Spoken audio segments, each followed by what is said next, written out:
Cuba to make it easier for Cuban Americans to visit. Washington, Reuters. Cuba will make it easier for its U.S.-based citizens to travel to the island, Foreign Minister Bruno Rodriguez said on Saturday, in a gesture to win support from Cuban Americans during a diplomatic crisis over allegations of mysterious health attacks. The U.S. government closes, and Cuba opens, Rodriguez told a meeting of pro-Havana Cuban Americans in Washington.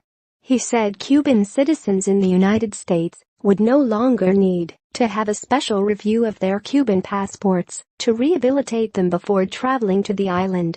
Rodriguez said that procedure had become more difficult due to staff shortages at the Cuban embassy after the U.S. government expelled 15 Cuban diplomats this month due to the dispute over the mystery attacks on U.S. personnel in Cuba.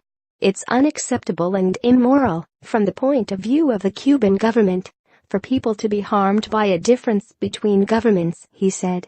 While the United States has not formally accused Cuba of carrying out what it says are attacks that have caused hearing loss and cognitive issues in its diplomats, President Donald Trump said last week Havana was responsible. Cuban government officials accused Trump this week of slandering their country. Tension over the alleged attacks, some of which involved high-pitched sounds, came after Trump said in June he wanted to partially roll back the historic détente between the United States and Cuba, ordering tighter restrictions on travel and trade.